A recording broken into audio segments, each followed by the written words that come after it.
खरं तर या डोंबिवली शहराने महापालिकेच्या माध्यमातून बरंच काही दिलेलं आहे, परंतु या सुभाष रोडमध्ये गेले 25 वर्षे अशी दुर्दशा झालेली आहे की आम्हाला बघवत नाही.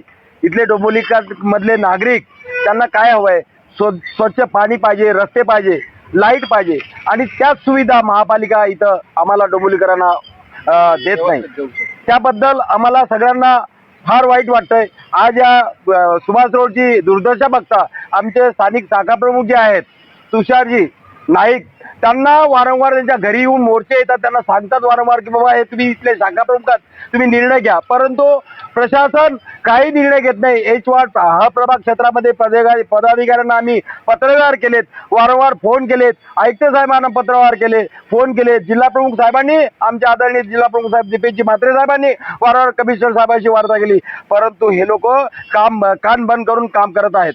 इथले खरं तर लोकप्रतिनिधी जे मेंबर ऑफ पार्लमेंट आहेत, विधायक आहेत, हे लोक एक टॉप लेवलला आहेत या विभागामध्ये. या महाराष्ट्राचा सर्व नेतृत्व करतात दोन्ही जण, मेंबर ऑफ पार्लमेंट खासदार असतील किंवा या इथला डोंबिवली शहरातला विधायक असेल आमदार रवींद्र चव्हाण, हे दोन्ही एक मेन अधिकारी असे मेन नेते असताना सुद्धा या डोंबिवलीमध्ये आम्हाला हा त्रास सहन करावा लागतोय. याचं खरंच खंत आहे आणि येणारी महापालिका जनता आहे त्यांना त्यांची जागा 100% दाखवून देणार, हे तुम्हाला या निमित्ताने मी सांगू इच्छितो. कारण या शहरामध्ये एवढे वाईट परिस्थिती आहे, खास करून डोंबिवलीमध्ये घेतलं तर गुप्ते रोड असेल, बोरे रोड असेल, सुभाष रोड असेल की मोहना भाईवालच्या परिसर असेल, गरीबाचा वाडा असेल, आम्हाला फार वाईट वाटतं. आमच्या पदाधिकाऱ्यांना त्रास होतो जेव्हा नागरिक त्यांच्याकडे विषय घेऊन जातात तेव्हा त्यांच्याकडे द्यायला उत्तर नसतात.